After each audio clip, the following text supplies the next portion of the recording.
어머님, 제가 핸드폰 하지 말라고 했잖아요. 벌써 잊으셨어요? 아니, 잠깐 전화가 와서 받은 거야. 잠깐이 아니잖아요. 10분 넘게 통화하는 거 제가 다 봤거든요. 오랜 지인이 연락을 줘서 짧게 통화한 것이었는데 그것을 며느리가 CCTV로 모두 지켜보고 있었던 것이었습니다.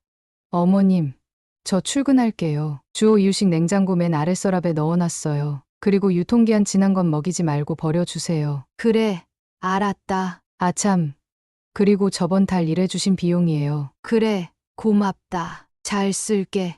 며느리가 나가고 나서 봉투를 열어보니 50만 원이 들어 있었습니다.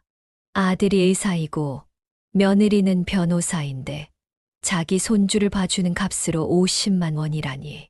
사연을 듣고 난 후 각자의 의견을 댓글로 남겨주시기 바랍니다. 사소한 댓글이라도 사연자분에게 큰 힘이 될 수 있습니다. 각색될 수 있고 사연자분의 입장에서 구성될 수 있습니다. 목인화 여사는 이른 나이에 첫 결혼을 했습니다. 그때 그녀는 사랑에 눈이 멀어 모든 것이 아름답게만 보였습니다.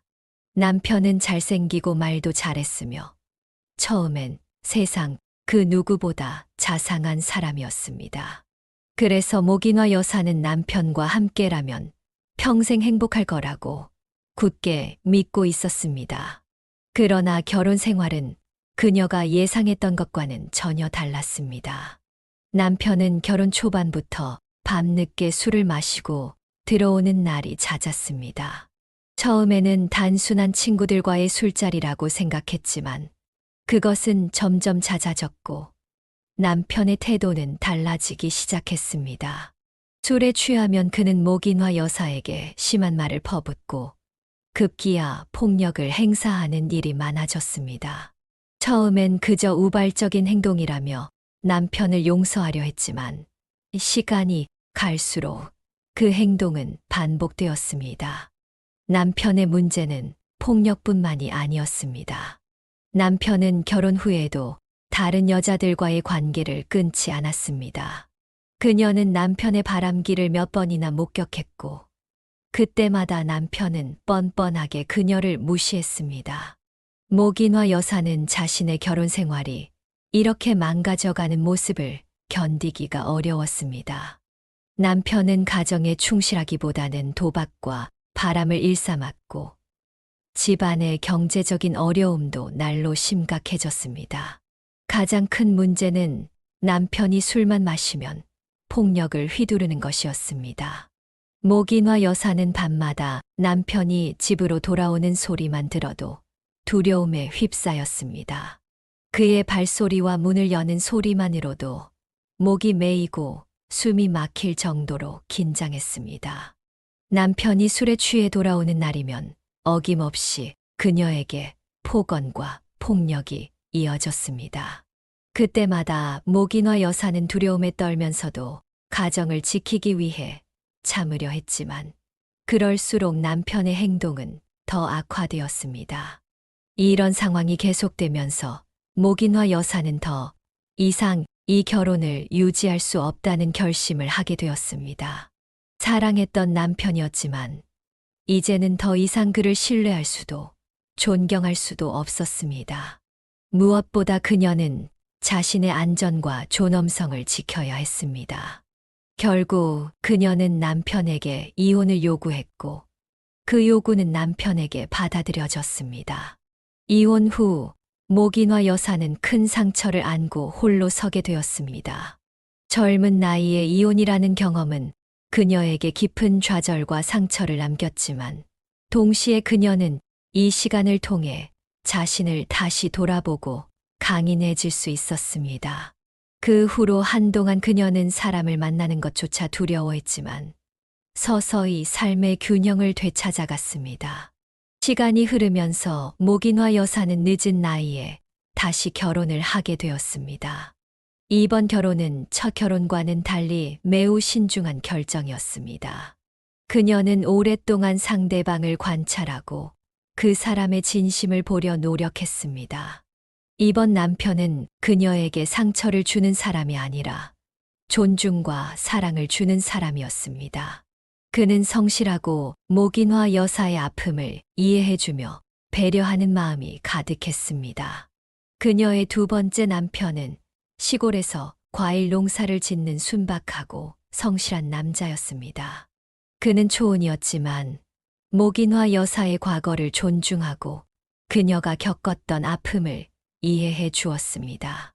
남편은 과거에 연연하지 않았고 그녀를 있는 그대로 사랑해 주었기에 목인화 여사는 그와 함께하는 삶에서 진정한 평안을 느낄 수 있었습니다. 두 사람은 결혼 후 시골에서 소박한 생활을 이어갔습니다. 경제적으로 넉넉하지는 않았지만 서로를 의지하며 작은 일에도 감사하는 삶을 살았습니다. 남편은 목인화 여사를 아끼고 배려하는 사람이었으며 그녀는 그와 함께라면 어떤 어려움도 이겨낼 수 있다는 믿음이 생겼습니다. 과일 농사를 지으며 손을 맞잡고 일하는 그들의 모습은 겉보기에는 평범했지만 그 안에는 깊은 사랑과 신뢰가 자리하고 있었습니다. 그들은 결혼한 지 몇 년이 지나면서 아이에 대한 기대를 점차 접게 되었습니다. 이미 나이가 많았고 의학적으로도 아이를 갖는 것이 어려울 것이라 생각했기 때문입니다. 하지만 이들의 삶에 기적이 찾아왔습니다. 목인화 여사는 나이가 들어 아이를 기대하지 않았던 때에 기적적으로 아들을 임신하게 되었습니다. 그 소식을 들었을 때 둘은 믿을 수 없을 정도로 기뻐했습니다. 남편은 세상 그 누구보다도 기뻐하며 아내를 더욱 아끼고 사랑했습니다. 그리고 마침내 아들이 태어났을 때 그들의 삶은 그동안 상상하지 못한 기쁨으로 가득 찼습니다. 아들의 존재는 그들에게 새로운 의미를 주었고, 비록 형편은 여전히 넉넉하지 않았지만 이보다 더 행복할 수는 없었습니다. 둘은 아들에게 최선을 다해 사랑을 쏟아부었습니다. 과일 농사로 번 돈은 많지 않았지만 아들을 위해 언제나 신선하고 건강한 음식만은 챙겨주었습니다. 남편은 농장에서 일할 때마다 아들의 건강과 미래를 생각하며 작은 수확에도 큰 감사함을 느꼈습니다. 목인화 여사는 아들의 웃음을 보며 마음의 상처를 조금씩 치유해 나갔고 그 어떤 고된 일도 더는 힘들게 느껴지지 않았습니다. 기적처럼 찾아온 아들은 그들의 삶의 중심이 되었고 목인화 여사와 남편은 늦은 나이에 얻은 소중한 축복을 위해 매일 감사하는 삶을 살아가게 되었습니다. 그녀의 아들은 한글을 가르쳐 주지 않았는데 4살 때부터 글을 읽었고 영어 만화만 틀어줬는데 나중엔 영어로 말하기까지 했습니다. 이때가 아들이 7살쯤이었고 초등학교에 들어가서도 늘 1등을 놓치지 않았습니다. 남편은 아들을 무척 귀여워했습니다. 게다가 공부까지 잘하니 그들 부부의 자랑이었습니다.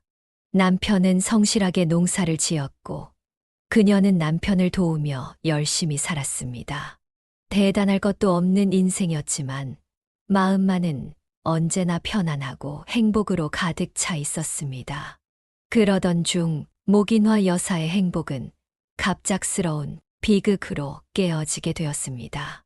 어느 비가 많이 오는 날, 그녀의 남편은 일을 마치고 돌아오는 길에 음주운전을 한 트럭에 치이게 되었습니다.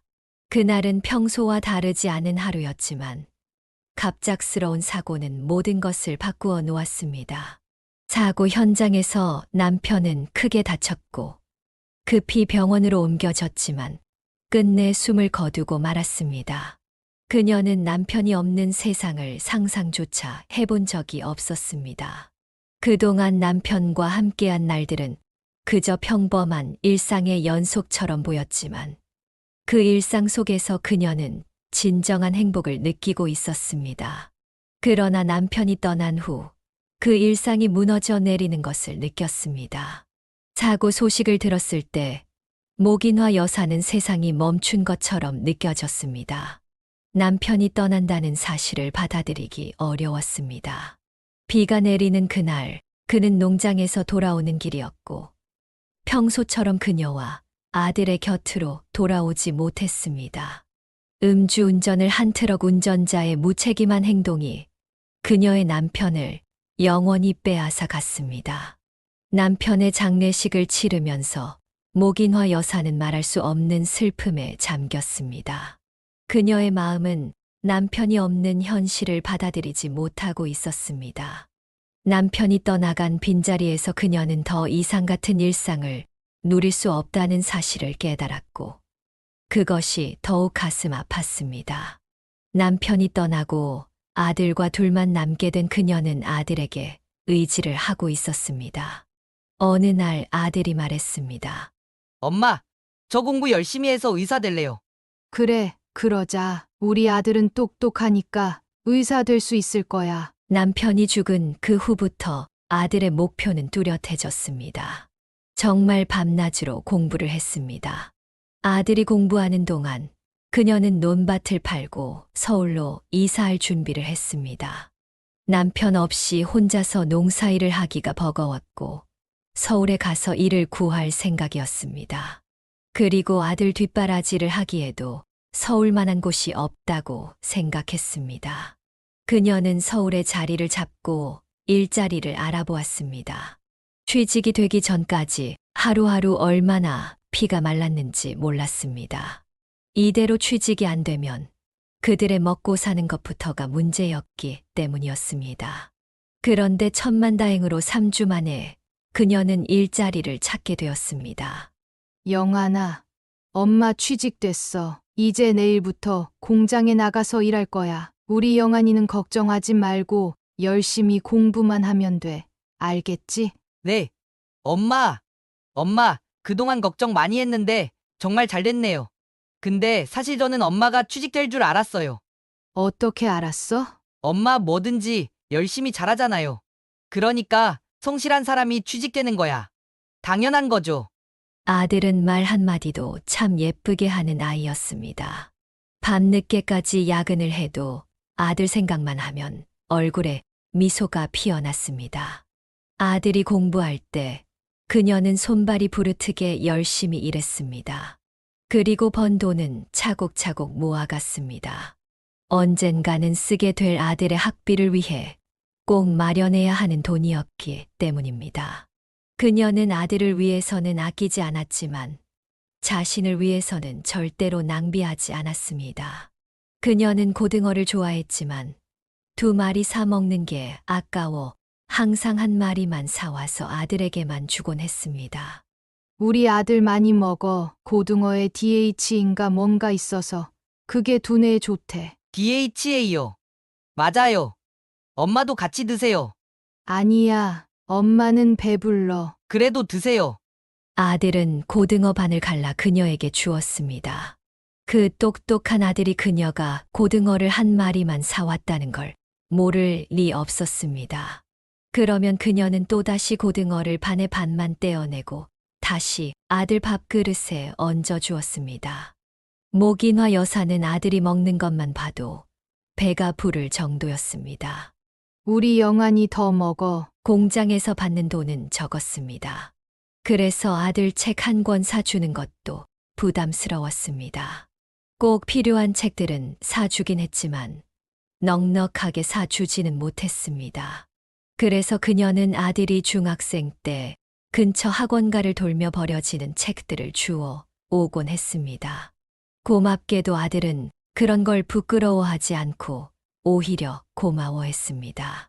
사춘기 때 아들이라 엄마가 창피하다고 생각할 법도 했지만 그러지 않았습니다. 그래서 그녀는 더 자신을 위해 돈을 허투루 쓸 수가 없었습니다. 공장에 3년째 다니던 어느 날 공장에서 함께 일하는 언니가 말했습니다. 인화, 너 그 옷만 지금 3년째 입고 있는 거 알아? 이제 옷 좀 사 입을 때도 되지 않았어. 이렇게 열심히 돈 벌어서 도대체 어디에 쓰는 거야? 옷 한 벌도 안 사 입고 어디에 쓰긴요. 나중에 우리 아들 학비에 써야죠. 우리 아들 의대 가야 되거든요. 뭐, 의대. 영환이 그렇게 공부 잘해? 좀 잘하긴 해요. 그리고 그놈이 자기 의대 가겠다고 했거든요. 아들이 가겠다는데 엄마가 돼서 돈 없어서 발목 잡을 순 없잖아요. 그러니까 열심히 벌고 아껴서 모아야죠. 그렇긴 한데 의대가 뭐 가고 싶다고 그게 가지는 건가? 그렇긴 한데 우리 영환이는 한다면 하는 놈이에요. 그러니까 저도 이렇게 등이 굽을 때까지 열심히 일하는 거고요. 공장 언니는 그녀의 말에 그건 그때 가봐야 알지라는 표정을 지었지만 그녀의 아들이 정말 의대에 합격하고 나서는 대단하다며 입을 다물지 못했습니다. 아들은 의대에 합격했고 목인화 여사는 마치 모든 꿈을 다 이룬 것처럼 행복했습니다. 아들 못지않게 그녀도 더 열심히 살았습니다. 그 후 그녀는 수선집을 여러 가게를 운영했고 그렇게 살다 보니 조금씩 집안에 여유가 생기기 시작했습니다. 그러던 어느 날 아들이 결혼할 여자라며 그 아이를 집으로 데려왔습니다. 안녕하세요. 처음 뵙겠습니다. 어서 와요. 오느라 힘들진 않았어요? 골목길이 좁은 주택가라 차 세우기 힘들어서 좀 애는 먹었어요. 그런데 뭐, 그 정도는 괜찮았습니다. 이 주택가가 다 그렇죠. 그래서 싫었어? 아냐, 오빠. 오빠가 어떻게 사는지 너무 궁금했어서 오는 내내 흥미진진했어. 아들이 데려온 여자친구는 애교는 많았지만 어딘가 정이 가지 않는 아이였습니다. 아들에게 대하는 걸 보면 참 애교는 많았지만 요즘 애들이 다 그런 건지 예의가 없어 보였습니다. 그렇다고 예의가 없다고 야단칠 정도는 아니었지만 그렇다고 공손하고 예의 바른 것도 아니었습니다. 말로 설명하기 어려운 애매한 태도가 있었습니다. 그래도 그녀의 아들에게는 얼마나 싹싹하게 굴고 자라는지 아들을 무척 사랑하는 게 아닐까 하는 생각이 들었습니다. 그래서 아들이 결혼하겠다고 하니 흔쾌히 허락했습니다. 누구보다 아들을 믿었기 때문입니다. 그리고 상견례장에서 사돈댁을 처음 만났을 때 그녀는 더욱 그렇게 믿게 되었습니다. 왜냐하면 부잣집 사람들 치고는 매우 겸손한 사람들이었기 때문입니다.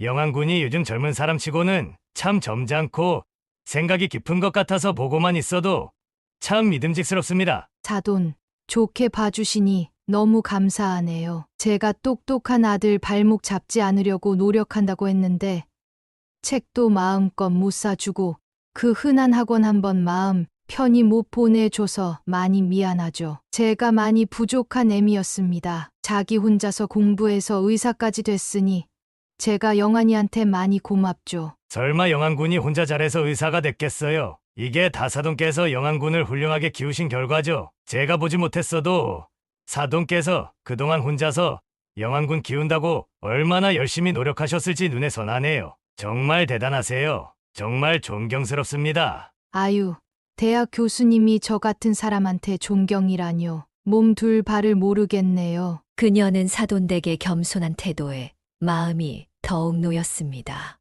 목인화 여사는 상견례가 끝나고 사돈댁과의 대화를 떠올리며 깊은 인상을 받았습니다. 아무쪼록 우리 아들 잘 부탁드릴게요. 저희야말로 우리 딸 자식 잘 부탁드리겠습니다. 우리 애가 변호사 직업의 겉모습만 멀쩡하지 사실 철부지나 다름없어요. 저희가 다 가르쳐서 보냈어야 했는데 부족하더라도 양해해 주시고 사돈께서 잘 가르쳐 주십시오. 상견례 내내 목인화 여사와 사돈 어른들의 얼굴에서 미소가 떠나질 않았습니다. 상견례를 훈훈하게 마무리하고 순차적으로 결혼 준비를 해 나갔습니다. 식장을 알아보고 드레스를 고르는 일은 아들과 며느리가 둘이서 잘 준비하는 것 같았습니다. 엄마, 이번 주 주말에 예물 보러 갈까 하는데 엄마도 같이 가면 어떠세요? 예물. 내가 가면 며느리가 불편하지 않을까? 그냥 엄마는 괜찮으니까 너희 둘이 다녀와. 그래도 엄마가 1,000만 원이 넘는 돈을 쓰시는 건데 같이 가서 봐 주시면 좋잖아요. 제가 선윤이한테도 말해놨어요. 목인화 여사는 정말 괜찮다고 했지만 아들은 꼭 함께 가고 싶다며 끝내 주얼리 샵으로 데리고 갔습니다. 그곳은 강남에 있는 고급 주얼리 숍이었고 얼마나 고급지게 해놨는지 그녀는 자신이 초라하게 느껴질 정도였습니다. 그녀는 꾸민다고 꾸미고 갔지만 거친 피부와 손은 감출 수가 없었습니다. 금은방 주인이 안내하는 의자의 꿀먹은 벙어리처럼 앉아 어색하게 이곳저곳을 둘러보았습니다. 아들과 며느리는 이것저것 구경하며 착용도 해보고 그녀에게 보여주기도 했습니다. 엄마, 이거 어때요? 응. 예쁘긴 한데 젊은 사람이 하기엔 좀 나이 들어 보이네. 선윤이 거 말고 엄마 거 고른 거예요. 저는 진주도 고급스럽고 예쁜 것 같은데 한번 껴보세요. 아유, 무슨 내 것까지 해. 됐어. 난 괜찮아. 한번 끼워보세요. 제발요. 사실 오늘 엄마 모시고 온 거 엄마 거도 하나 고르고 싶어서 그런 거예요. 오빠 뭐해? 이거 어때? 어머, 예쁘다. 누구 거 고르는 거야? 우리 엄마. 아, 이건 우리 어머니 거야. 자기도 장모님 거 하나 골라봐. 내가 선물할게. 아, 우리 엄마 거 아니고? 어머님, 어디 한번 끼워보세요. 근데 사이즈가 맞나? 어머님 손이 워낙 굵어서 안 될 것 같은데. 엄마, 한번 해보세요. 그럼 어디 한번 끼워보기만 할게. 산다는 건 아니고. 진주 반지를 끼워보니 목인화 여사의 손에 딱 맞았습니다. 빛깔이 얼마나 고운지 참 예쁘다고 생각했습니다. 그녀는 그 흔한 금목걸이 하나 없이 살아왔습니다. 자신을 꾸미는 것에 돈을 쓰는 건 스스로 용납할 수 없는 일이었기 때문입니다. 언제나 아들이 먼저였으니까요. 그렇다고 해서 그런 보석을 싫어하는 건 아니었습니다. 그저 감히 그런 걸 사볼 엄두가 나지 않았던 것입니다. 그 반지를 끼운 동안만큼은 자신의 손이 참 예뻐 보인다 생각하며 한참을 이리저리 바라보았습니다. 그러나 아들 돈으로 그 비싼 걸 살 생각은 없었습니다. 그때 아들의 핸드폰 벨소리가 울렸고 아들은 교수님으로부터 전화를 받은 듯 굽신거리며 밖으로 나갔습니다. 그리고 곧바로 며느리의 목소리가 들려왔습니다. 어머님, 그거 사시게요? 마음에 드시나 봐요. 아냐. 내가 이런 건 사서 뭐하게. 어디 하고 다닐 것도 없고. 난 또 어머님이 반지를 한참을 안 빼시길래 그거 끼고 집에 가려는 줄 알았어요. 하긴 어머님 말이 맞죠. 솔직히 하루 종일 좁은 상가 안에서 바느질에 다림질만 하시는 분이 이런 반지 낄 일이 뭐가 있겠어요. 솔직히 이건 어머님이 사시면 그냥 사치품일 뿐이죠. 집에서나 깨고 그럴 거면 이런 거 뭐하러 사요? 자빌할 때 걸리적거리기나 하지. 안 그래요? 목인화 여사는 며느리의 말에 감정이 상해버렸습니다. 며느리를 타박하기엔 딱 꼬집어 혼내기도 애매한 말이었기에 화를 낼 수도 없었습니다. 너, 나 무시하는 거니? 라고 소리치고 싶었지만 그 말을 내뱉는 순간 스스로가 하찮아서 무시당하는 사람임을 인정하는 것 같아 입을 꾹 다물 수밖에 없었습니다. 잠시 후 아들이 들어왔고 며느리는 말했습니다. 오빠 교수님이 찾으셔. 오늘 쉬는 날인데 좀 놔두지. 구슬을 못 참고 연락을 하시네. 오빠가 너무 능력남이라 그래. 아유, 어쩌겠어. 오빠가 잘나서 그런 걸. 아참, 나 우리 엄마 거 이거 골랐어. 이거 어때? 아이, 그래, 그것도 좋네. 엄마는 고르셨어요? 목인화 여사는 답답한 마음에 자리에서 일어나며 말했습니다. 난 됐어. 다 골랐으면 그만 가자. 엄마는 답답해서 먼저 나가 있을게. 공기가 좀 덥네. 아들이 그녀를 뒤따라 나오려 했지만 며느리가 붙잡았습니다. 오빠, 이거 견적 내고 나가야지. 목인화 여사는 밖으로 나가 찬바람을 맞으며 서 있었습니다. 눈에는 눈물이 살짝 고였습니다. 괜한 자격지심에 잘난 며느리의 행동이 더 상처로 느껴지는 거야. 라며 스스로를 다독였습니다. 이게 다 자신이 못난 탓이라고 여겼습니다. 한 2030분 정도가 지나자 아들과 며느리가 나왔습니다. 엄마, 나 없을 때 무슨 일 있었어요? 기분이 좀 안 좋아 보이시는데. 아니야. 내가 기분 안 좋을 일이 뭐 있어. 그냥 좀 피곤해서 그래. 애들 예물하러 온 자리에서 분위기를 깨고 싶지 않아 목인화 여사는 대충 둘러대며 감정을 추스르고 있었습니다. 그런데 그때 며느리가 기가 찬 말을 하더군요. 맞아. 아무 일도 없었어. 어머님 혹시 이런 게 어머님한테 안 어울려서 속상하신 거예요? 그래서 사기 싫어하신 거죠. 에휴. 오빠가 괜히 어머님 싫다시는데 억지로 사드리려고 하니까 그렇지. 어머님, 걱정 마세요. 제가 그럴 줄 알고 저희 것만 계산하고 나오자고 했어요. 며느리가 마치 목인화 여사를 엄청 걱정해 주는 듯한 말투로 이야기를 하는데 목인화 여사는 어이가 없어서 그저 며느리 얼굴만 말똥말똥 쳐다볼 수밖에 없었습니다. 며느리는 그런 그녀를 웃으면서 바라보더니 팔짱을 끼며 말했습니다. 어머님, 오늘 제 예물 사주셔서 너무 감사해요. 제가 감사의 의미로 진짜 맛있는 거 사드릴게요. 그러고는 그녀를 떡볶이 집으로 데리고 갔습니다. 요즘은 규모가 큰 떡볶이 체인점들도 많지만 목인화 여사가 간 곳은 시장의 허름한 떡볶이 집이었습니다. 테이블도 딱 하나에 의자도 3개밖에 없었습니다.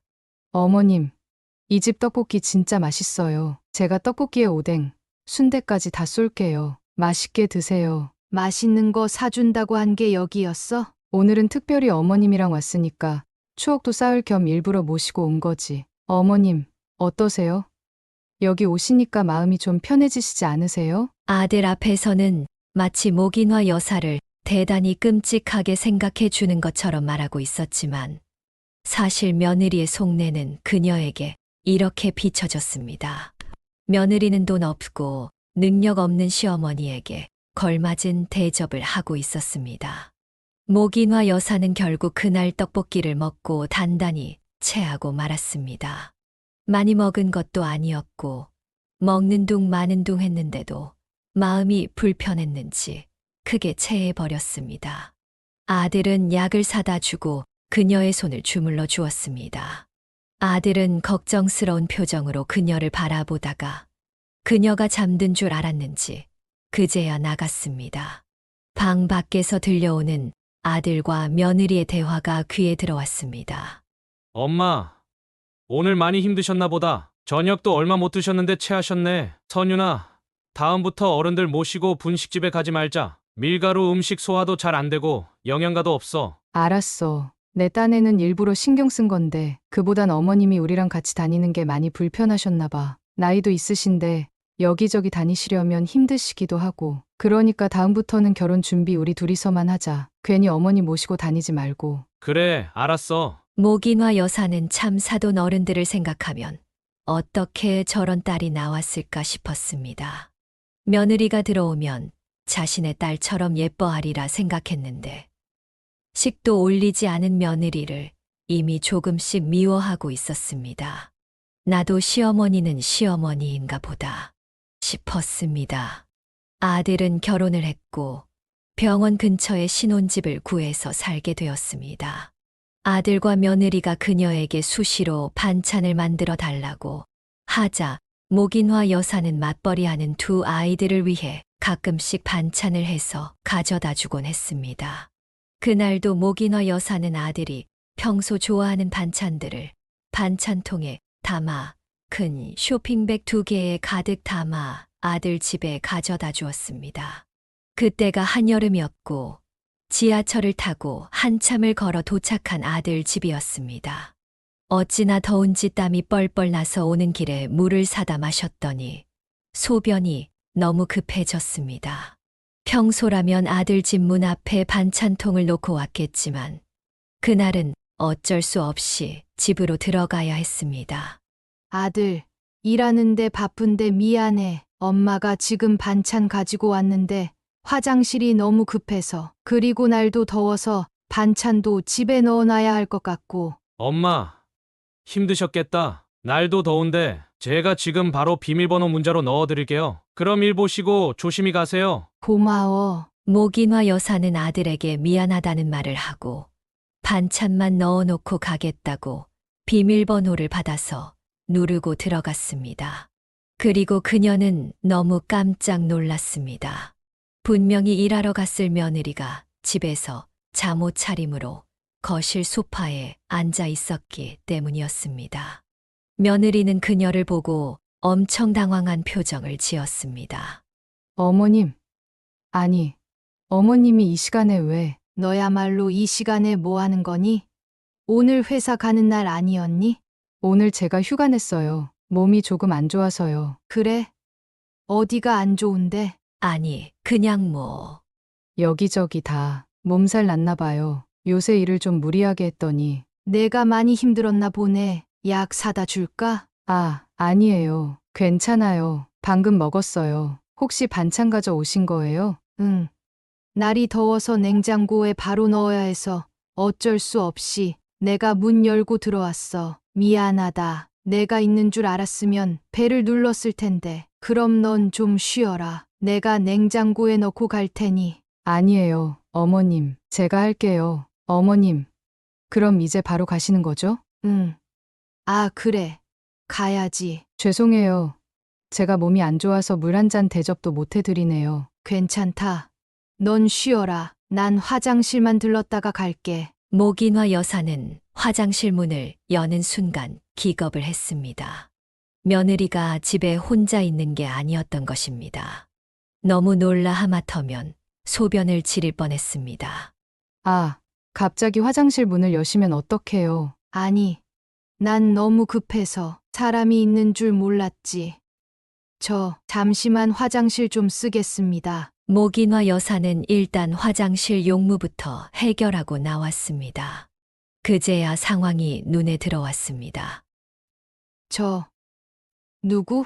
아, 저요? 저는 그, 동네 아는 언니예요. 제가 아프다고 하니까 약 사다 주러 왔어요. 그치? 언니? 응. 이분은 우리 시어머니. 아, 안녕하세요. 아유, 미안해요.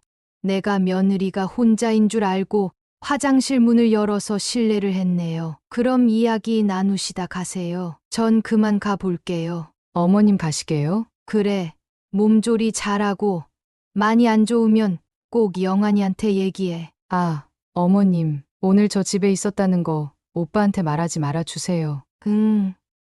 왜? 오빠 요새 많이 바쁘고 일이 많아서 스트레스 받는데 저까지 아프다고 하면 신경 쓸 것 같아서요. 저까지 보탬 될 것 없잖아요. 그렇긴 하지만 그래도 아내가 아프면 남편이 알아야지. 어머님, 저 아시잖아요. 제가 오빠 끔찍하게 아끼는 거요. 저 정말로 오빠가 걱정하는 거 싫어서 그래요. 뭐, 내가 그렇다면 알았다. 그럼 어머님은 저 오늘 안 만난 거고 저 언니도 오늘 못 보신 거예요. 아셨죠?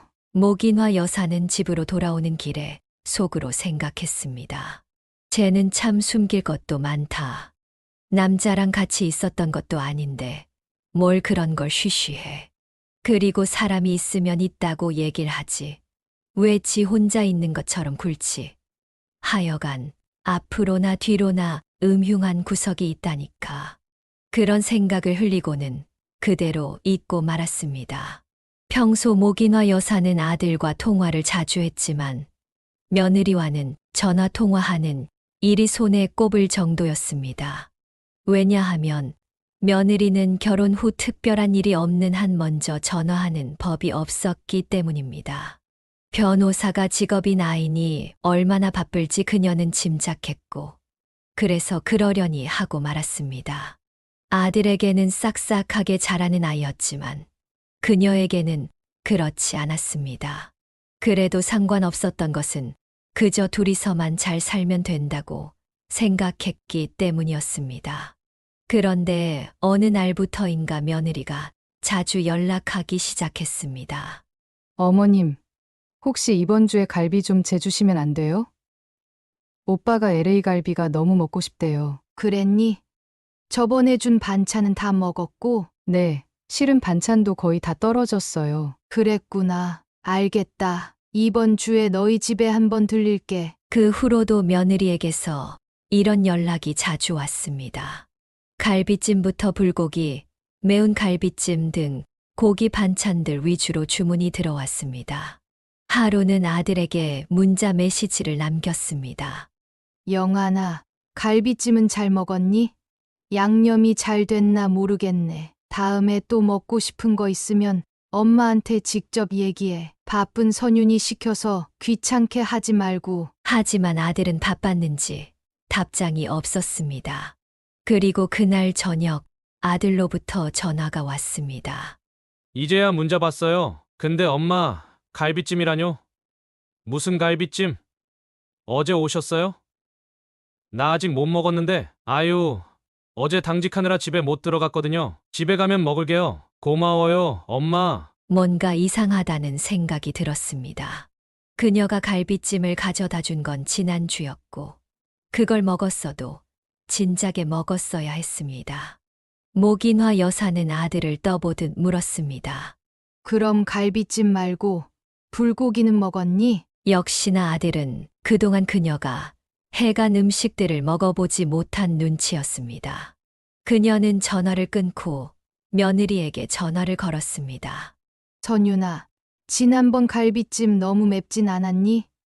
영환이가 매운 걸 잘 못 먹는데 내가 너무 맵게 한 거 아닌가 몰라. 딱 좋던데요. 오빠도 맛있다고 엄청 잘 먹더라고요. 감사해요, 어머님. 다음번엔 제육볶음 해주시면 안 돼요? 오빠가 요새 매운 게 땡기나 봐요. 자꾸 매운 것만 찾아요. 그래, 알겠다. 이번 주에 해줄게. 며느리는 거짓말을 하고 있었습니다. 모긴화 여사는 며느리가 왜 거짓말을 하는지 너무나 궁금했습니다. 그리고 제육볶음을 만들어 아들 집을 찾았습니다. 문 앞에 음식을 두고 며느리에게 문자를 보내자 10분 정도 뒤에 문이 열리더니 며느리가 나왔습니다. 그리고는 그 제육볶음을 들고 어딘가로 향했습니다. 도무지 이해가 가지 않는 상황이었습니다. 속으로 짐작되는 바가 있어서 너무나 가슴이 떨렸습니다. 설마, 아니겠지, 아니겠지. 며느리 뒤를 따라가 보았습니다. 며느리가 도착한 곳은 아파트 건너편에 위치한 아주 허름한 연립주택이었습니다. 오래된 건물로 금방이라도 허물어질 듯 보였습니다. 며느리는 그중 한 집 앞에 섰고 초인종을 눌렀습니다. 모긴화 여사는 문이 열리기를 조마조마하게 기다렸습니다. 그리고 마침 문이 열리고 며느리를 마중 나온 사람의 얼굴이 보였습니다. 그녀는 안도의 한숨을 내쉬었습니다. 아유, 그럼 그렇지. 그럴 리가 없지. 그곳에서 나온 사람은 바로 전에 화장실에서 마주쳤던 그 여자였습니다. 오늘 다시 한번 그 여자를 보니 그때는 몰랐던 점이 눈에 들어왔습니다. 전에 봤을 때는 화장을 하고 있어서 잘 몰랐는데 오늘은 화장을 하지 않은 얼굴이 꽤 나이가 들어 보였습니다. 며느리와 친구라고 하기에는 너무 나이가 많아 보였고 그렇다고 그녀처럼 엄마뻘도 아니었습니다. 고급 아파트에 사는 며느리가 이렇게 허름한 연립주택에 사는 지인 집에 제육볶음을 가지고 간 것을 보니 모긴화 여사는 며느리가 제 생각보다 속물적이지 않을지도 모른다는 생각이 들었습니다. 그동안 동네 지인을 챙기려고 나한테 음식을 해달라고 한 건가? 그녀는 그 생각에 며느리에게 전화를 걸었습니다. 선윤아, 제육 받았니? 아, 아직이요. 제가 오늘 출장을 나와서요. 아이, 그렇지. 일하는 중이겠구나. 그래서 길게 통화하기 어려울 텐데. 네, 맞아요. 그래, 알았다. 점심 잘 챙겨 먹고.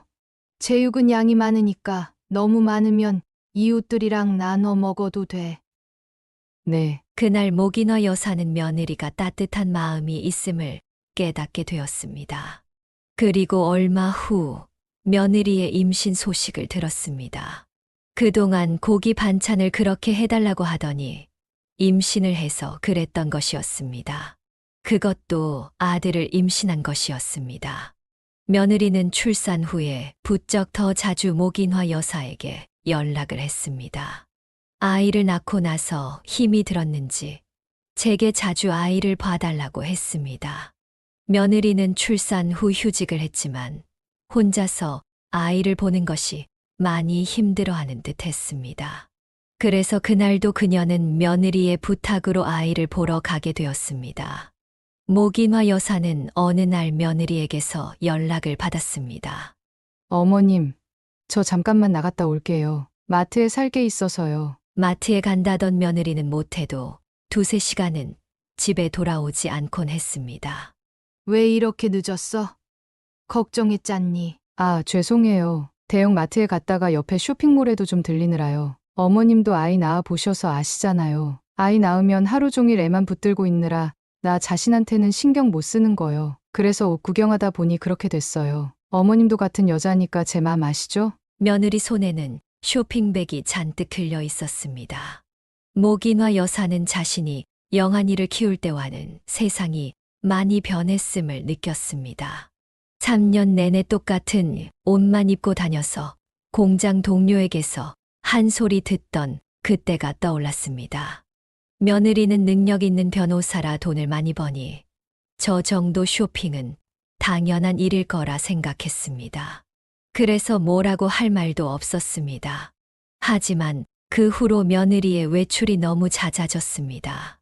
아이를 맡겨놓고 자리를 비우는 시간이 점점 늘어갔고 23시간이던 외출이 이제는 7시간이 예사였습니다.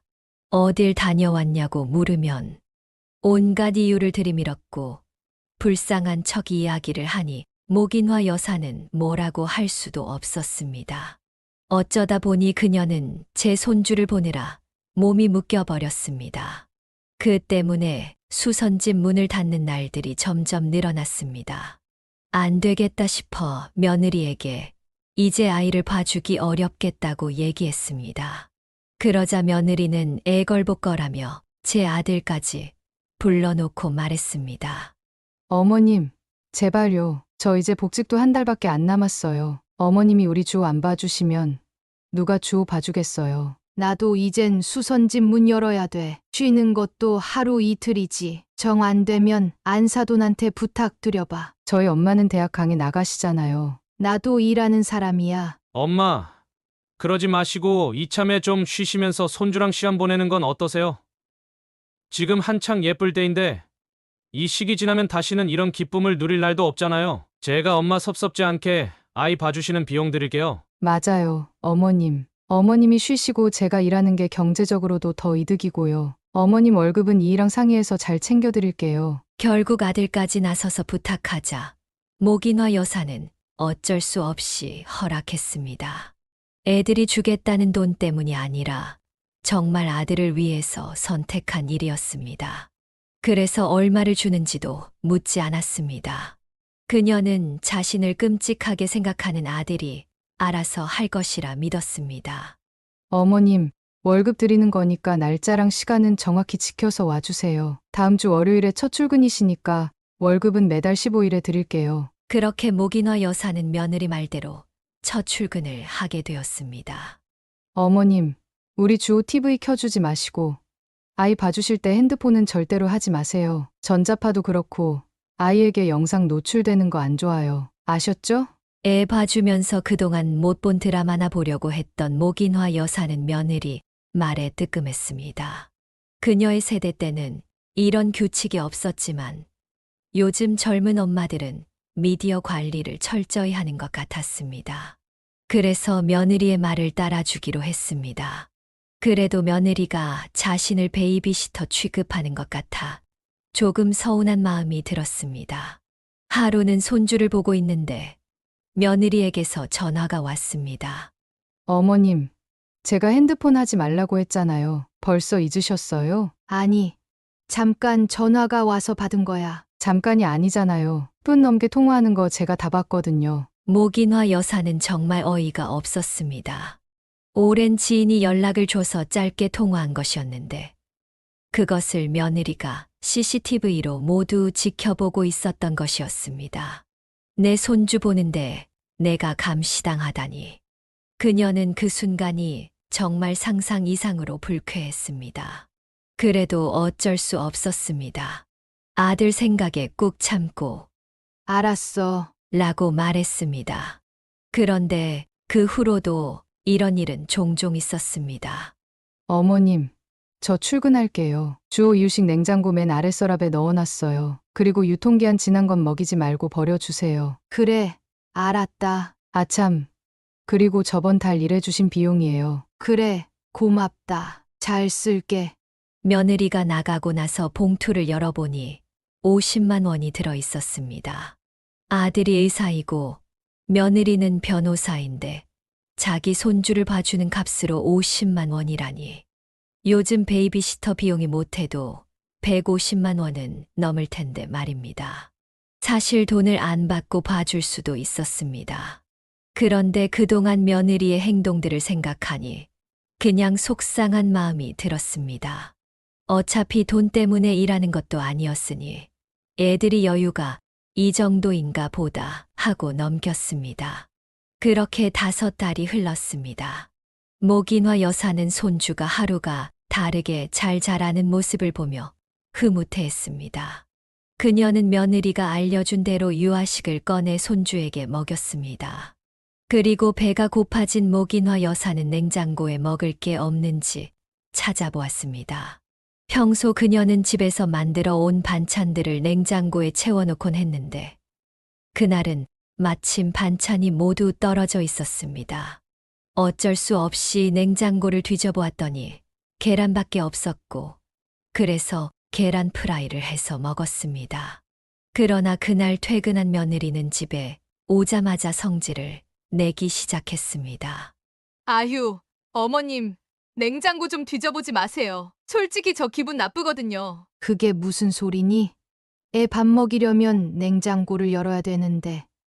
그럼 애를 먹이지 말라는 거니? 그게 아니라, 어머님, 오늘 냉장고 한참을 열어서 여기저기 다 뒤졌잖아요. 제가 CCTV로 다 봤거든요. 목인화 여사는 그 말을 듣고 속이 터져 나갈 것 같았습니다. 얘 정말 해도 너무하다. 나는 그럼 먹지도 말고 애만 보라는 거냐?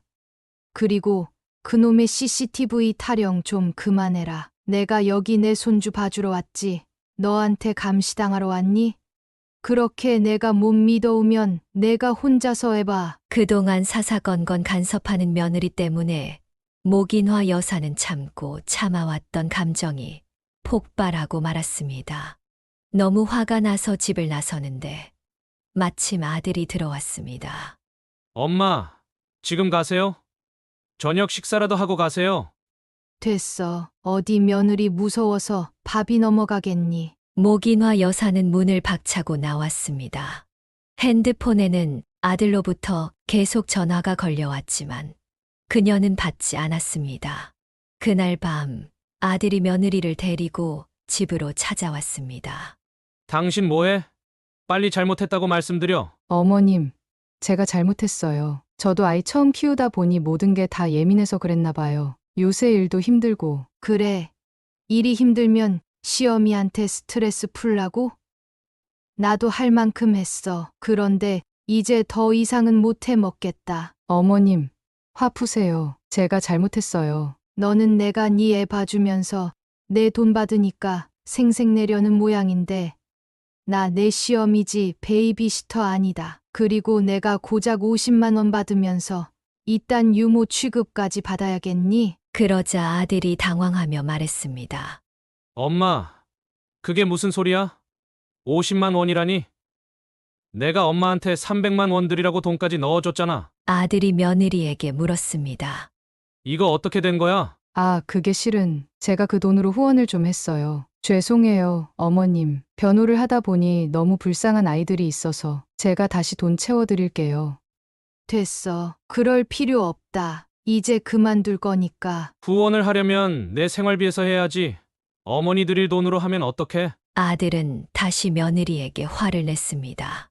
이 돈 얘기는 됐고 당신 엄마를 유모 취급했다는 건 무슨 말이야? 아니, 난 그냥 TV랑 핸드폰만 좀 조심해 달라고 한 거야. 그런데 어머님이 너무 오래 통화하셔서. 당신은 일하는 사람이 엄마가 TV를 보던지 통화를 하는지 어떻게 아는 거야? 목인화 여사는 쏟아진 말을 받아쳤습니다. 주 엄마가 대놓고 나를 CCTV로 감시하더라. 내가 아무리 내 아들 생각한다지만 이런 취급받으면서까지는 주 못 봐주겠다. 다른 사람을 알아보던지 주 엄마 네가 일을 그만두던지 해라.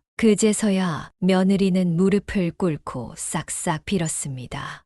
어머님, 저 이제 커리어 쌓아가고 있는데 또 휴직하면 저 어쩌라고요. 제가 진짜 잘못했어요. 그 CCTV도 당장 없애버릴게요. 결국 며느리와 아들이 죄송하다고 빌자 목인화 여사는 한 번만 더 참아주기로 했습니다. 그래도 아들 앞에서 꼼짝 못하는 며느리의 모습을 보니 조금은 통쾌한 기분이 들었습니다. 며느리 말대로 CCTV는 당장 떼어버렸고 며느리도 잠잠해졌습니다. 그러나 며칠 후 상상도 못할 사달이 나고야 말았습니다. 목인화 여사는 손주를 먹이고 나서 냉장고를 열어 뭐라도 먹으려고 했습니다. 그런데 그날의 치욕스러운 기억이 떠올라 입맛이 뚝 떨어졌습니다. 냉장고를 닫고 찬장을 열어 라면을 찾아 끓였습니다. 주호는 거실 한편에서 엎드려 잘 놀고 있었습니다. 라면 냄비를 들고 식탁으로 걸어가는 순간 발밑에 턱하고 무언가가 걸렸고 그녀는 그대로 냄비와 함께 넘어졌습니다. 아, 뜨거. 라고 생각한 순간 아이 울음소리가 들려왔습니다. 그녀의 발밑에 걸린 건 다름 아닌 손주였습니다. 손주를 본 순간 목인화 여사는 기겁하며 아이를 안고 화장실로 달려갔습니다. 응급조치로 아이 몸에 물을 뿌리고 여기저기를 살펴보니 팔뚝이 500원짜리 동전만하게 빨갛게 부어 있었습니다. 국물이 튀었던 모양이었습니다. 아이고, 이걸 어쩜 좋아. 미안하다. 주호야, 할미가 배 채우겠다고 널 이렇게 아프게 했구나. 손주 팔뚝에 열기를 빼고 나니 그제서야 목인화 여사는 자신의 가슴팍이 쓰라린 것을 느꼈습니다. 아이고, 아파라. 그녀는 자기 몸에도 물을 뿌리고 나와 손주의 팔뚝에 화상 연고를 발라주었습니다. 그리고 자신의 몸을 확인했더니 가슴팍에 손바닥만 하게 물집이 잡혀 있었습니다. 게다가 넘어지면서 허리를 삐었는지 거동하기 힘들 정도로 아팠습니다. 아이를 데리고 병원에 다녀오며 목인화 여사도 치료를 받았습니다. 아들에게 전화를 해서 그날 있었던 일을 이야기하자 아들은 그녀부터 걱정했습니다. 주호는 동전만하게 빨갛게 됐고 물집만 조금 잡힌 거죠? 그럼 괜찮을 거예요. 그런데 엄마는요? 많이 다치신 것 같은데 정말 괜찮은 거 맞아요? 웬만하면 저희 병원으로 한번 나오세요. 제가 예약해 드릴게요. 그날 저녁 퇴근한 며느리가 집에 들어왔습니다. 목인화 여사는 미안하다고 말을 꺼내려 했는데 그 순간 며느리가 그녀의 뺨을 세게 후려쳤습니다. 애 하나 똑바로 못 보고 다치게 만들어? 돈값 못할 거면 나가 죽어. 며느리는 평소의 모습이 아니었습니다. 목인화 여사는 아이를 다치게 한 것이 100번 잘못이었지만 아이가 그렇게 심하게 다친 것도 아니었습니다. 병원에서는 깊은 화상이 아니어서 시간이 지나면 나아질 거라고 했었습니다. 그런데 며느리는 분노를 주체하지 못한 채 눈밑이 떨리고 있었습니다. 쓸모없는 것. 뭐야? 쓸모없으니까 당장 꺼지라고. 며느리는 목인화 여사를 잡아 질질 끌고 현관문 앞에 내동댕이 쳤습니다. 목인화 여사는 며느리의 행동에 너무 충격을 받아 정신을 차릴 수 없었습니다. 정신을 차려보니 집에 와 있었고 어떻게 집까지 도착했는지도 모르겠다는 생각이 들었습니다. 목인화 여사는 그 후 집 밖으로 한 발자국도 나가지 않았습니다. 며느리가 저지른 일을 아들에게 말할 수도 없었습니다. 너무나 창피했기 때문입니다. 아들에게 한 번 연락이 왔었지만 그는 그날 일어난 일을 전혀 모르고 있었습니다. 엄마, 선윤이 말로는 몸이 안 좋으시다면서요? 괜찮으신 거예요? 내일이라도 당장 저희 병원으로 오세요. 베이비시터 구하는 중이니까 엄마는 주호 걱정 마시고 일단 좀 편히 쉬세요. 아휴, 엄마 죄송해요. 엄마 힘들게 해서요. 그는 그저 그녀가 아파서 손주를 돌볼 수 없는 줄만 알고 있었습니다. 목인화 여사는 기분이 너무 가라앉아 집 밖으로 나가기 싫었습니다. 그렇게 일주일을 집에만 있었는데 아들이 시간을 내서 보러 오겠다고 했습니다. 그녀는 아들을 만나면 눈물이 터질 것 같아 한사코 말렸습니다. 그날 목인화 여사는 도장과 신분증을 챙겨 부동산으로 향했습니다. 그녀가 노후를 대비해 사둔 오피스텔이 있었는데 새로운 세입자를 받았다는 연락을 받았기 때문입니다. 무거운 발걸음으로 부동산에 도착했을 때 예상치 못한 광경을 보게 되었습니다. 부동산의 두 입구 중 반대쪽에서 며느리가 그때 본 그 여자와 함께 팔짱을 끼고 나오고 있었습니다. 목인화 여사는 그들이 나누는 말을 우연히 듣게 되었습니다. 엄마, 집 마음에 들어? 응. 오피스텔이 깨끗하고 옵션도 아주 잘 돼 있네. 내가 내 덕에 이제야 호강하네. 에이, 뭘. 우리 어디 가서 커피나 마시면서 수다나 떨자. 내가 그 놓친내 때문에 아주 혈압 올라 죽는 줄 알았어. 왜 또? 내 시어미가 또 등신짓 했어? 맞아. 저기 카페 있다. 우리 저기로 가자. 며느리는 엄마라고 부르는 여자에게 목인화 여사의 흉을 보고 있었습니다. 목인화 여사는 그들의 대화가 도무지 이해되지 않았습니다. 카페로 자리를 옮긴 후에도 며느리의 비난은 멈추지 않았습니다. 솔직히 오빠가 의사니까 그거 믿고 결혼했지. 시어머니는 완전 개털이야. 왜 돈 많고 직업 좋은 남자는 안 꼬이고 꼭 어디 하나 모자란 사람들만 꼬이는지 몰라. 아니, 돈 없으면 일이라도 제대로 하던가. 우리 주호 맡겨놨더니 주호 팔에 화상 입힌 거 있지 뭐야? 아니, 그 등신은 애 안 보고 뭐 했대? 내 말이. 그래서 내가 그냥 잡아서 집 밖으로 끌어내 버렸어. 이참에 연 끊고 살면 좋겠어. 뭐 하나 떨어질 콩고물이 있어야 잘해주지. 안 그래? 잘했어. 내 시어미 개털이라면서? 나중에 너희 발목 잡기 전에 미리 떨구는 것도 나쁘지 않지. 아니지. 그러다 김서방이 알면 어쩌려고? 엄청 효자라며. 그러다 너 쫓겨나는 거 아냐? 아유, 내가 누구야. 당연히 남편은 잘 구슬러서 얘기해놨지. 지금 시어머니는 몸 안 좋아서 쉬는 줄 알아. 의사가 좋은 게 뭐야? 바빠서 집안에 신경 잘 못 쓰지. 돈은 많이 벌어오지. 이보다 훌륭한 돈 버는 기계가 어딨어? 목인화 여사는 그들의 대화를 들으며 기가 막혀 눈물이 나왔습니다. 대화는 끝도 없이 이어졌습니다.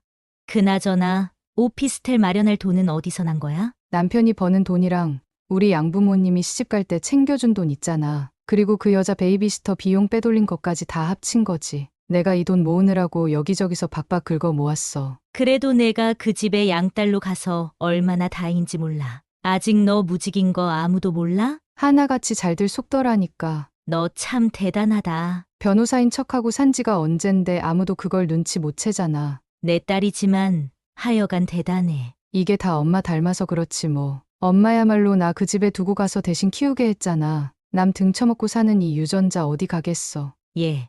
말이 좀 그렇다. 등쳐먹긴 뭘 등쳐먹어. 그냥 똑똑하게 사는 거지. 그들의 입에서 나오는 한마디 한마디가 모두 폭탄처럼 충격적인 말들이었습니다. 그들의 대화를 요약하자면 양부모 손에 자란 며느리가 사실은 친엄마를 알면서도 유복한 가정에서 크기 위해 모든 것을 숨기고 살아왔다는 것이었습니다. 게다가 변호사라는 직업도 거짓말이며 실은 백수였습니다. 그러나 그들의 나쁜 계획은 거기서 끝나지 않았습니다. 이번에 내 양아빠가 뭐 하나 줄 것 같은데. 뭐 땅이나 건물이라도 주신다디? 어떻게 알았어? 양평에 있는 그 땅 대박이지? 내가 이제야 그 집에서 산빛을 보려나 보다. 학교 다닐 때 맨날 날 미워만 하더니 의사한테 시집가고 나니까 내가 이젠 좀 다르게 보이나 보지. 엄마도 너 못지않았지만 그래도 너 정도는 아니었어. 도대체 애를 몇이나 뵌 거야? 아유, 그 얘기 좀 그만해. 나도 엄연히 이제 유부녀인데 큰일 날 소리 하지 마. 엄마가 이번에 한 건 잡았다고 했잖아. 아니, 뭔데? 그때 말한 그 강 사장. 내가 빌라 소개해 준 거 5채나 계약할 것 같더라고. 목인화 여사는 이 모든 대화를 듣고 자신이 속았다는 사실에 큰 충격을 받았습니다. 며느리가 친엄마와 짜고 속임수를 써가며 자신의 가정을 이용하고 있다는 것에 억장이 무너졌습니다. 모긴화 여사는 며느리와 그 여자의 대화를 듣고 심경이 복잡해졌습니다. 이걸 사돈댁에 얘기해야 하는 건지 아니면 아들에게 알려야 하는 건지 고민이 깊어졌습니다. 사돈댁은 아무것도 모르고 그저 철든 딸이라 믿고 잘 지내고 있었고, 아들은 손주 주호를 키우며 불평 없이 잘 살고 있었습니다. 괜한 벌집을 건드리는 게 아닌가 싶어 속이 너무 답답해진 그녀는 결국 남편을 찾으러 갔습니다. 소통할 사람이 하나도 없으니 이미 죽은 남편에게 모든 한을 풀어놓고 싶었습니다. 여보, 나 어쩌면 좋아요? 도대체 어디서부터 잘못된 건지 모르겠어요. 할 수만 있다면 내 아들 결혼 전으로 돌려놓고 싶어. 그 순간 뒤에서 익숙한 목소리가 들렸습니다. 사돈, 그게 무슨 말씀이세요? 모긴화 여사는 깜짝 놀랐습니다. 사돈이 그곳에 있을 줄은 전혀 예상하지 못했습니다. 에그머니나, 아니, 사돈이 왜 여기에? 지금 하신 말씀이 전부 사실입니까? 아니, 그게. 사돈은 근처에 볼 일이 있어서 지나다가 남편의 자리에 꽃을 새로 꽂아줄 겸 수목원에 들렀다고 했습니다. 그리고 한스럽게 울고 있는 모긴화 여사를 보고 차마 아는 체를 할 수 없어 가만히 서 있었다고 했습니다. 그러다 모든 이야기를 듣게 된 것이었죠. 모긴화 여사는 감정에 휩싸여 자신이 한 이야기를 뒤에 누가 듣고 있을지조차 몰랐습니다. 사돈 역시 그 얘기를 듣고 크게 놀랐습니다. 결국 두 사람은 자리를 옮겨 카페에서 무슨 일이 있었는지 이야기를 나누게 되었습니다. 저는 며느리가 친딸이 아닌 줄 몰랐어요. 죄송해요. 제가 제 친딸이라고 생각하고 살아왔고, 솔직히 말하면 사돈댁에 흠잡힐까봐 모른 척하려고 했네요. 정말 죄송합니다. 제 딸아이가 그동안 저지른 무리에 대해 제가 대신 사과드리겠습니다. 부인, 제가 우리 딸을 잘못 키웠습니다. 사돈은 눈물을 흘리며 이야기했습니다. 오랫동안 아이가 생기지 않아 시름에 빠져 있던 부부에게 어느 날 집 앞에 놓인 아이는 하늘이 내려준 선물 같았다고 했습니다. 그 아이가 바로 모긴화 여사의 며느리였습니다. 며느리는 자라면서 말을 참 잘 듣는 아이였다고 했습니다. 그러나 이상한 점은 학교에서 친구를 괴롭힌다는 선생님의 연락이 종종 왔다는 것이었습니다. 며느리는 사람을 봐가며 대하는 아이였다고 했습니다. 자신보다 약자라고 생각하면 함부로 대하고 자신이 잘 보여야 할 사람에게는 한없이 좋은 사람처럼 행동했다고 합니다. 참으로 인간관계에서 상하관계를 명확히 구분짓는 아이였어요. 그런 사실을 키우다 보니 알게 됐습니다. 설마 친엄마를 만나고 있을 줄은 전혀 몰랐어요. 그동안 친엄마가 그립다고 보고 싶어 하던 게 다 연극이었다니 어려서부터 속임수가 남다르긴 했는데 이 정도일 줄은 저도 몰랐습니다. 사돈은 그동안 며느리가 변호사 시험에 합격했다며 합격증을 보여주고 대학도 졸업했다는 이야기를 했지만 그것이 전부 거짓말이었다는 사실에 충격을 받았습니다. 아무리 우리가 양부모라지만 우리까지 속일 생각을 했다는 게 도무지 이해가 안 갑니다. 부인, 제 딸 잘못은 제가 바로잡겠습니다. 부인은 걱정 마시고 기다려 주십시오. 그 후 결국 모긴화 여사의 아들도 며느리의 실체를 알게 되었습니다. 사돈이 집에 찾아와 아들에게 모든 이야기를 털어놓으며 사죄했습니다. 아들은 너무나 충격을 받은 듯 보였습니다. 엄마, 아빠, 도대체 저한테 왜 이러는 거예요? 제가 엄마, 아빠한테 뭐 잘못했어요? 저 그동안 두 분한테 잘 보이려고 얼마나 애썼는지 알아요? 아들은 혼란에 빠져 있었고 며느리는 울며 변명했습니다. 이 녀석아, 그게 잘못됐다는 거야. 누군가에게 잘 보이겠다고 너 자신을 거짓으로 포장하는 게 잘못된 거라고. 이건 사기 결혼이고 너는 우리를 평생 배신해 온 거나 다름없어. 사기요? 그러는 엄마, 아빠는요? 왜 내가 양딸이라는 걸 평생 말 안 했어요? 제가 두 분 부부 연기의 속으로 얼마나 웃었는지 알아요? 뭐야? 선윤아, 그게 무슨 말버릇이야? 누가 뭐래도 저는 두 분 자식이 아니었어요. 그 사실을 저한테 평생 숨긴 채 사랑한다고 말하는 게 웃기지도 않아요. 아들은 혼란스럽고 화가 난 표정으로 며느리를 바라보았고, 목인화 여사는 그 상황을 지켜보며 깊은 한숨을 내쉬었습니다. 아들은 며느리에게 소리쳤습니다. 너 원래 이렇게 무례하고 싸가지 없는 애였니? 당장 나가. 네가 그동안 우리 엄마한테 한 짓만 생각하면 당장 똑같이 해주고 싶지만 네가 주호 엄마라서 참는 줄 알아. 그러자 며느리는 울부짖듯 말했습니다. 내가 그동안 오빠한테 얼마나 공들였는데 이렇게 매몰차게 나올 수가 있어? 나 오빠가 죽으라면 죽는 신용도 할 사람이야. 입안에 혀처럼 굴어줄 때는 좋아 죽더니 이젠 내가 변호사가 아니라니까 내가 싫어진 거야? 아니면 다른 여자라도 생겼나? 아들은 더 이상 며느리의 악담을 참지 못하고 며느리의 팔을 잡아 집 밖으로 끌어냈습니다. 그 후 며느리는 사돈댁을 찾아갔지만 문을 열어주지 않았다고 했습니다. 바깥 사돈이 증여해 주기로 했던 땅도 당연히 무효가 되었습니다. 며느리는 매일 목인화 여사를 찾아와 잘못했다고 빌었고, 자신을 받아주면 아들도 자신을 받아줄 것이며, 그러면 원래의 자리를 찾을 거라 생각하는 듯 보였습니다. 하지만 목인화 여사는 며느리를 용서할 마음이 전혀 없었습니다. 두 얼굴을 가진 며느리가 잘못을 비는 모습이 오히려 더 가증스럽게 느껴졌습니다. 아들은 며느리와의 이혼 절차를 밟았고, 사돈어른들은 호적을 정리하겠다고 했습니다. 친엄마가 있는데 자신들이 부모 자격으로 남아있는 것도 말이 안 된다고 생각하신 것 같았습니다. 결국 며느리는 호적에서 파이고 이혼당하게 되었습니다. 아들은 그 후 정신적으로 충격을 받은 듯 보였고, 친한 친구인 정신과 의사를 종종 찾아갔습니다. 그녀의 가슴에 남은 화상 자국처럼 마음에도 정신적 충격이 그대로 남아있는 것 같았습니다. 여전히 가슴 속엔 돌덩이가 들어앉은 기분이었죠. 요즘 목인화 여사는 친구들과 모여 손주 자랑을 하느라 바쁜 나날을 보내고 있었습니다. 다행히 손주는 잔머리보다는 공부머리를 타고난 것 같아 기쁘기만 했습니다. 며느리를 닮지 않은 것 같아 천만다행이라 생각했습니다. 그 후 며느리와 그 모녀가 어떻게 지내는지는 알 수 없었지만 어디서든 사기를 치며 살지 않기를 바랐습니다. 여기까지가 목인화 여사님의 사연입니다. 모든 것이 돌아온 것 같아 다행입니다. 사연을 듣고 댓글을 남겨주시기 바랍니다. 사소한 의견일지라도 사연자분에게는 큰 힘이 됩니다.